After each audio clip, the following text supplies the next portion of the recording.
Halo semua, kami dari kelompok 3A kelas B, mata kuliah dasar-dasar ilmu sosial dan budaya akan menjelaskan mengenai culture and health. Selamat menyaksikan. Perkenalkan, saya Alia NPM 12. Pada saat ini kita akan membahas mengenai budaya dan kesehatan. Bagaimana faktor budaya memengaruhi kesehatan fisik dan proses penyakit, serta menyelidiki upaya untuk memperlakukan pengaruh psikologis dan sosiologis.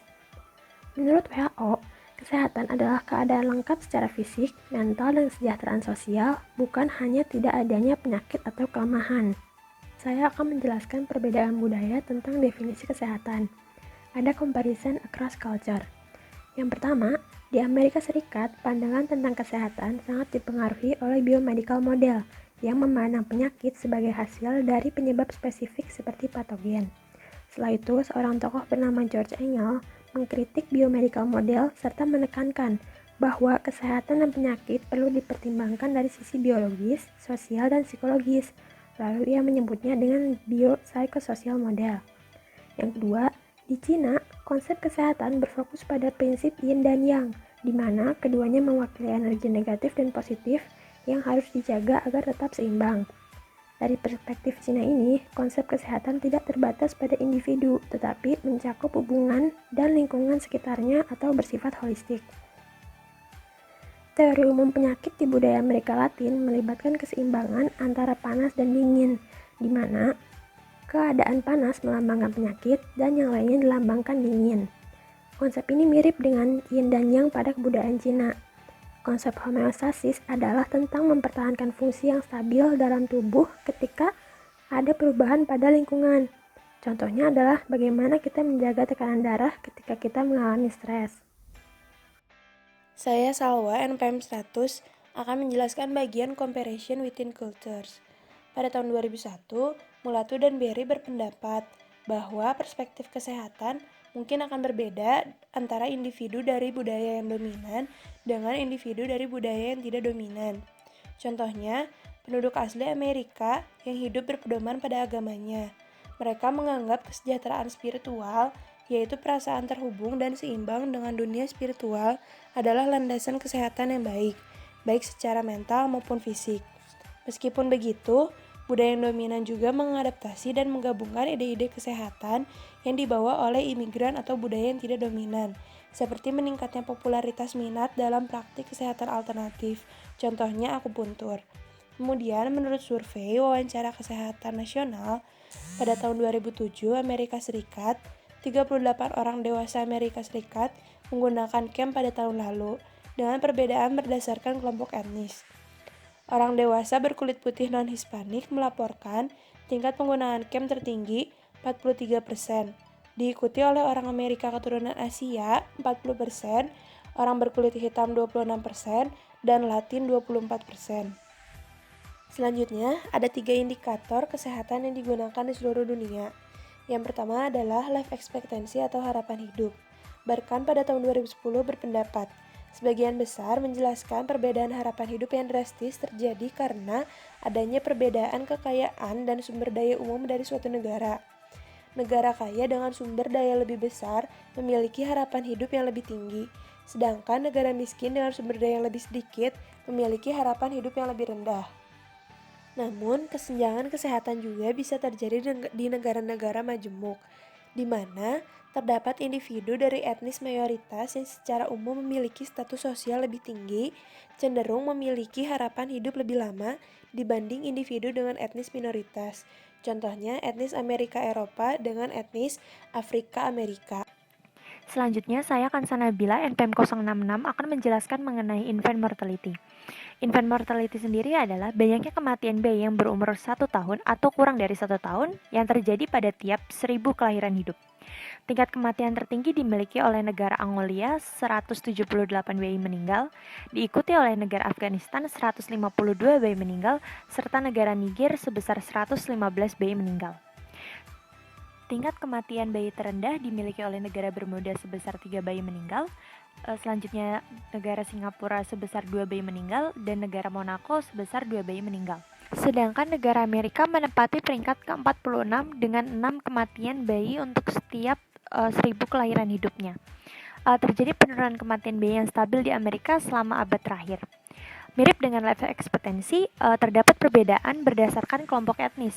Bayi Afrika Amerika sebesar 14 bayi meninggal memiliki tingkat kematian tertinggi dibandingkan dengan kelompok etnis lainnya, seperti penduduk asli Amerika sebesar 8 bayi meninggal, Amerika Eropa sebesar 6 bayi meninggal, Meksiko sebesar 6 bayi meninggal, serta Asia sebesar 5 bayi meninggal.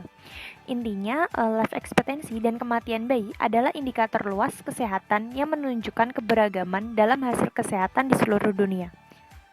Selanjutnya adalah subjective well-being. Subjective well-being atau SWB berfokus pada persepsi seseorang dan penilaian diri sendiri terhadap kesehatan dan kesejahteraan, meliputi perasaan kebahagiaan dan kepuasan hidup seseorang. Subjective well-being atau SWB terkait positif dengan kesehatan fisik. Penelitian pernah dilakukan dengan cara menginfeksi orang sehat dengan virus flu biasa.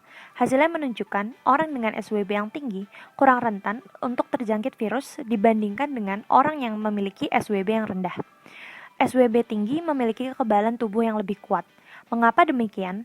Karena seseorang dengan SWB yang lebih tinggi cenderung terlibat dalam gaya hidup yang lebih sehat lebih tinggi juga dibandingkan dengan seseorang dengan SWB yang lebih rendah. Negara-negara Amerika Latin melaporkan penduduknya memiliki SWB yang lebih tinggi, dan ditemukan bahwa negara mantan komunis memiliki SWB yang lebih rendah. Sehingga bisa disimpulkan bahwa faktor ekonomi menjelaskan beberapa, tetapi tidak semua, variasi tingkat kebahagiaan di berbagai negara. Selanjutnya, genetic influences on physical health and salah satu proyek yang pernah dilakukan adalah The Human Genome Project yang melahirkan minat baru ke dalam apakah kelompok ras atau etnis atau budaya mungkin berbeda dalam suasana genetik dan apakah beberapa kelompok lebih rentan secara genetik terhadap beberapa penyakit tertentu dibandingkan orang lain. Misal, anemia sel sabit lebih sering terjadi di antara populasi Afrika Amerika dibandingkan dengan Eropa Utara. Karena manusia hidup dalam wilayah geografis yang sama, cenderung mirip secara genetik satu sama lain dibandingkan dengan yang berasal dari wilayah geografis yang jauh. Ini mungkin menjelaskan beberapa variasi budaya yang kita lihat pada tingkat prevalensi penyakit tertentu. Meskipun demikian, individu dari latar belakang ras atau budaya tertentu tidak secara konsisten mirip dengan individu lainnya dengan latar belakang yang sama. Selanjutnya, saya Fahira Nabila, NPM 058, akan menjelaskan mengenai psychosocial influences on physical health and disease. Dalam 2 dekade terakhir, penelitian psikologi mulai menyoroti hubungan antara psikososial dengan kesehatan. Beberapa judul diantaranya ialah mengenai hubungan antara pengangguran dan kematian, peristiwa kehidupan negatif dan gangguan pencernaan, stres dan flu, berkabung dan fungsi limfosit, gaya pesimis dan penyakit fisik, serta suasana hati positif dan detak jantung. Sementara itu, penelitian di negara multikultural seperti Amerika Serikat fokus pada topik kesenjangan kesehatan. Kesenjangan kesehatan adalah perbedaan hasil kesehatan dalam suatu kelompok, misalnya antara pria dan wanita, antar orang dari etnis yang berbeda, dan antar orang dengan status sosial ekonomi berbeda. Kesenjangan kesehatan dapat disebabkan oleh faktor sosial, seperti tingkat pendidikan, pendapatan, atau status pekerjaan seseorang. Faktor psikososial lainnya yang juga penting berkontribusi terhadap kesenjangan kesehatan oleh kelompok etnis adalah rasisme dan diskriminasi. Saya Nadia Farhana akan menjelaskan tentang contoh kasus budaya dan kesehatan. Di Indonesia banyak terdapat masyarakat tradisional dan bahkan komunitas terpencil. Sifat anggota masyarakat seperti ini masih menganut sistem kepercayaan yang sukar membedakan tindakan rasional dengan irasional. Di Indonesia ini berlaku juga apa yang dikatakan J. Kosa dan L.S. Robertson dalam artikelnya Social Aspect of Health and Illness yang isinya perilaku kesehatan individu cenderung dipengaruhi kepercayaan yang bersangkutan terhadap kondisi kesehatan yang diinginkan dan kurang didasarkan pada pengetahuan ilmu-ilmu biologi, termasuk konsep sehat dan sakit. Akan tetapi, warga masyarakat di desa umumnya memahami sehat adalah seseorang yang dapat menjelaskan dan menjalankan tugas hidup atau sosialnya. Sakit adalah orang yang tidak berdaya keluar rumah melakukan rutinitasnya. Sementara yang disebut sembuh, menurut medis modern, jika kondisi sehat itu mencapai lepas dari gangguan kimiawi, gizi, bakteri atau infeksi dan kelemahan. Sedangkan menurut warga masyarakat, sembuh adalah tidak lagi merasakan sakit atau kelainan. Di Indonesia juga banyak kebiasaan-kebiasaan merugikan yang tanpa kita sadari telah menjadi budaya, yaitu biasanya kebiasaan mandi malam sebagai sumber penyakit rematik, merokok yang berpotensi melahirkan penyakit paru-paru, jantung, kanker, impotensi, gangguan kehamilan dan janin.